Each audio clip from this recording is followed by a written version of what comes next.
Chicago's architecture is stunning. I think most people can agree with that. But Chicago is more than just skyscrapers. It's also home to some of the most beautiful residential architecture I've ever seen. The Greystone, the Workers' Cottage, the bungalow, and the list goes on.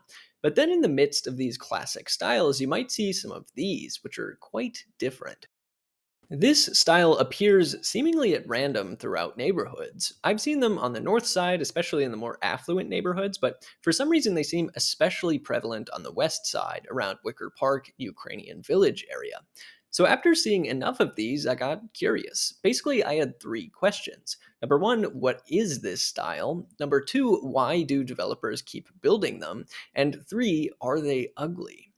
The first question is hard to answer because there's really not a lot of information on this architecture style. The only article I could find referred to them as mod box, McModern, gentrification cube, or Minecraft modern, all of which are excellent names. The article quotes an architectural historian who blames 3D modeling software for birthing a super blocky style, which makes some amount of sense. And in terms of defining which buildings fall into this architecture style, it's not totally clear cut. There are a variety of types, from single family homes all the way up to apartment buildings, but I would define it in general terms as really big with only right angles, and a lot of them have massive windows. And from reading speculation on the internet, I think I understand why these are being built. And the answer is, unsurprisingly, money. As a real estate developer, these are probably quite profitable to build. One thing I didn't know is that these are often cheaply made. I'm no expert on construction or building materials, but these are apparently not meant to stand the test of time. And the other thing that helps these homes maximize revenue is their size. A lot of these step all the way up to the maximum size allowed by the city zoning codes. Since Chicago doesn't build new neighborhoods that often, to make money, you either have to build on those empty lots you see in between buildings, or you have to tear something down and build new. I didn't really believe that you could make a lot of money just swapping out an existing home, but you actually can. Let's look at the economics of an example. 2016 West Crystal is in Wicker Park, and it's a pretty standard Minecraft modern home, and there's actually another one right next door.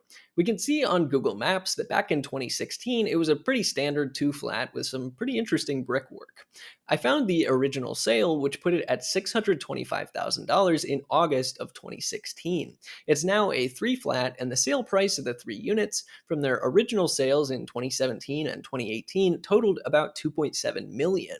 So basically, the developer would make money if it cost less than $2 million dollars to build this thing, which, based on the previous discussion on inexpensive building materials, it most likely did not cost $2 million. Dollars. So, on to my final question. Are these homes ugly? And that's where it gets tricky because it's all subjective. This style, I think, looks good in the same way that in 2025 people look good wearing light wash, high waisted jeans. But the problem is the jeans, as well as the homes, will soon go out of fashion.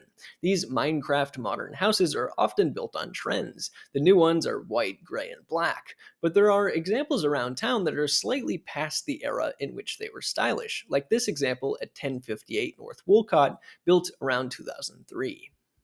But the difference between the 2003 one and the 2025 ones is, I think, how extreme the trend is. The 2003 ones have similar brick colors to other homes in the neighborhood, but the 2025 ones are in some cases a significant departure from the rest of the block. I see this as a comparison between the past trend of jean jackets and the current trend of mullets. People probably won't look back on their jean jacket craze with a lot of regret, but I'm guessing that in 5 years people will cringe at photos of their mullet.